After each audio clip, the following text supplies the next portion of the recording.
Hercules was once a hero, and heroes have further to fall. He had married Megara, the beautiful eldest daughter of King Creon, and together they bore children, at least 3, and perhaps as many as 8.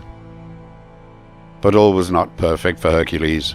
Despite his status as a great soldier and hero, he was not loved or admired by all. Hera, the queen of the gods, loathed him, because Hercules was born the bastard child of one of Zeus's numerous affairs. She cursed him, and in a state of momentary insanity, Hercules turned on his own family, slaughtering them. Too late, the goddess Athena arrived and knocked the madman unconscious with a stone. Hercules slept, but when he awoke and realized what he had done, he was distraught. In desperation, he vowed to kill one more person, himself. Yet his madness was Hera's fault. Confused, he consulted with Apollo. The god advised that he return to the kingdoms of Mycenae and Tiryns to serve as penance his hated cousin. Eurystheus would become his master for 12 long years.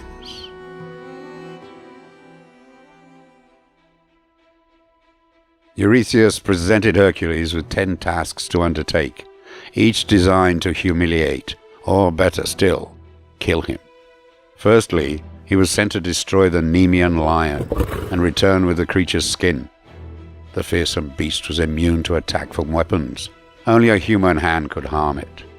Hercules tracked down the lion and fired an arrow into its rippling flanks. It simply bounced off. But Hercules knew he was paying a penance for killing his children, and if he died in the process, it was no more than he deserved.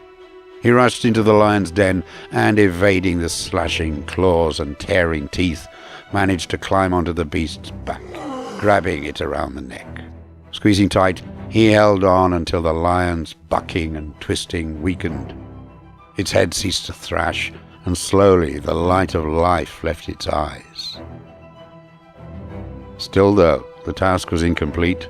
Hercules must return to Eurystheus with the creature's hide, but not even the sharpest sword could pierce that toughened skin. Hercules was a resourceful man. Grasping the lion's enormous paw, he ripped at a claw and tore the sickle from its bloodied bed. He sliced it into the creature's back and removed the hardening hide.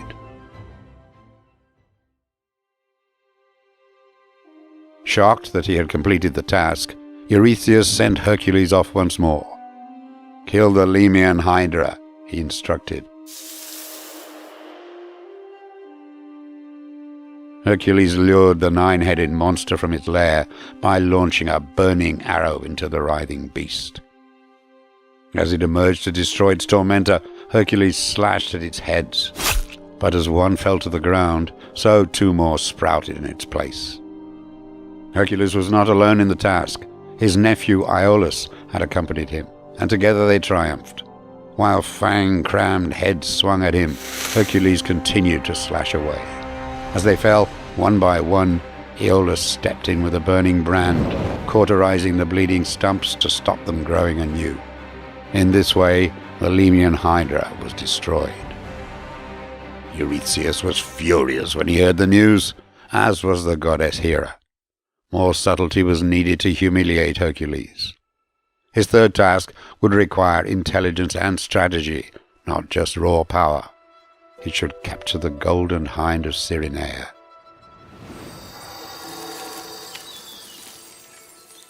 The gigantic, golden-horned creature could run faster than storm-driven clouds. It was also a sacred pet of the goddess Artemis, and Hercules tried everything to capture the creature unharmed. For a year he chased it across nations, and finally, desperately, felled the animal with an arrow. As he arrived at the palace with the injured beast on his shoulders, Artemis stopped him. Only when he explained the reason for capturing the hind did Artemis relent from issuing punishment of her own. She healed the hind, and, fully recovered, it bounded away with her before Eurystheus could take it as his own. Thus, Hercules completed his task, while the hind retained its freedom. Eurystheus was not finished. Next, he sent his cousin to capture the Erymanthian boar, a gigantic animal living on a mountainside. Humans, animals, buildings, all were crushed under its lumbering charges. But faced with a determined hunter such as Hercules, the boar ran until exhausted, and was easily captured. His fifth labor was an unusual one. Eurystheus demanded that the Augean stables, home to 1,000 cattle, be cleaned for the first time in 30 years. A humiliating task, surely made impossible by the instruction that the work be completed in just one day. Their owner, the crooked Augeas, offered Hercules 10% of his stock if he should succeed. Hercules surveyed the scene. Nearby the rivers of Peneus and Alpheus flowed. Muscles rippling, he shifted a rock, diverting the rivers. They rushed through the stables, bleaching them clean. Hercules waited for his reward, but Augeas reneged on his promise. Hercules was not a man to be short-changed, and exacted swift revenge, before passing the stables to Augeas' son. Although Eurystheus was failing to humiliate Hercules, his kingdom was being relieved of many problems. Next were the Stymphalian birds. These terrible bronze-beaked creatures ate flesh, flew on metallic feathers, and spread poisonous dung. It seemed as though defeating them would finally deter Hercules. Numerous, deadly, and able to fly, he could not destroy them. But the gods were smiling on him. Athena offered a crotala, a loud clapper with which he could disorientate the birds. Scaling a mountain, Hercules sounded the crotala. Terrified, the creatures flew in disarray, allowing him to pick them off with his slingshot and bow. The destruction of another deadly creature was to be his seventh labor. The Cretan bull, father of the Minotaur, was passing through Crete, destroying everything in its path. But as powerful as the beast might be, its journey through the Mediterranean island helped Hercules. Minos, the king of Crete, assisted him, and together they were able to creep up on the bull and capture it. After seizing the mares of Diomedes, Eurystheus had just 2 tasks left with which to humiliate, perhaps even destroy his cousin. This time, he believed he could set a task that no man, not even one as great as Hercules, could perform: obtaining the belt of the mighty Amazonian queen, Hippolyte. Once more Eurystheus underestimated his servant. Hippolyte recognized heroism in others. Admiring Hercules' skills, she offered the belt as a gift. But then came a twist. Hera had disguised herself as an Amazon, and seeing Hercules succeed in his task, spread the rumor that he intended to kidnap Hippolyte. The Amazons were fooled, and set about attacking Hercules and his friends. In the unfortunate battle that followed, Hippolyte was killed. Just one labor remained, the toughest to date. On the island of Erythea resided Geryon, son of Titans, descendant of the Gorgon Medusa. The fearsome beast possessed 3 heads and 6 legs.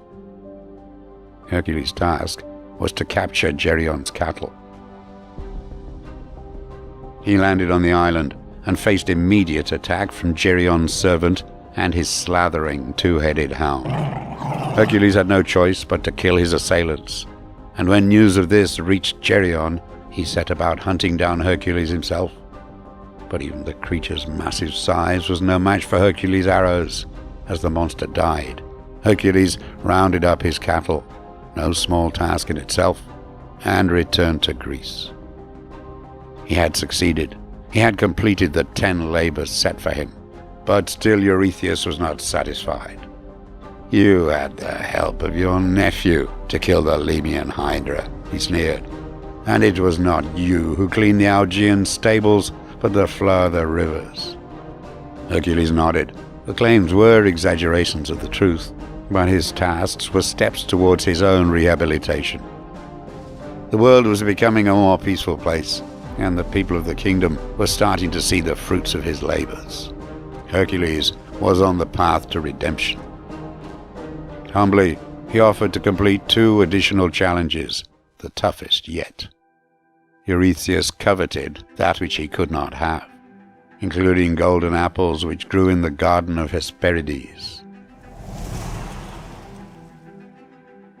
Hercules must travel there and steal them, evading nymphs, the daughters of Atlas, and the 100-headed dragon which guarded the orchard. Hercules had no clue to where the garden lay.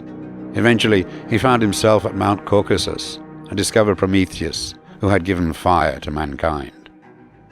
As punishment for this, the gods had chained him to a rock and tortured him by having an eagle tear at his liver. After the bird left, his liver would grow back, and the agony endured once more the next day.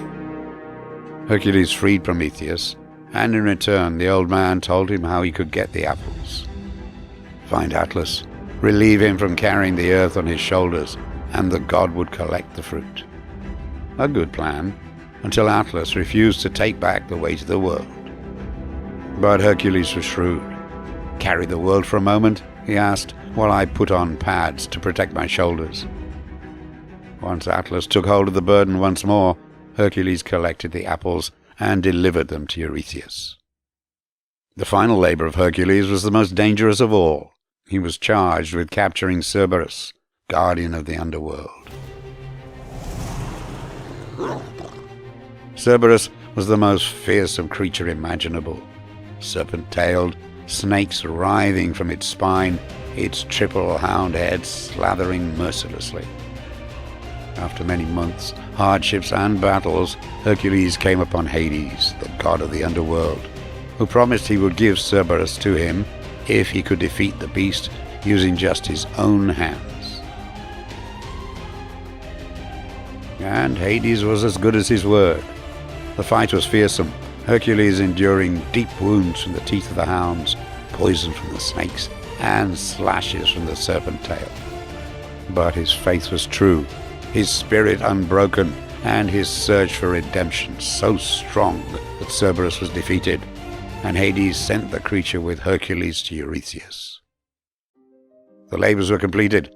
Hercules was redeemed. There was more. Zeus, his father, was so proud that he decreed that upon Hercules' death he would become immortal. Hera, too, realized that she had underestimated the man. It was not his fault. He was the result of one of his father's illicit liaisons. She forgave him for being who he was, and presented her daughter, Hebe, to become his wife. Hercules could begin his life once more.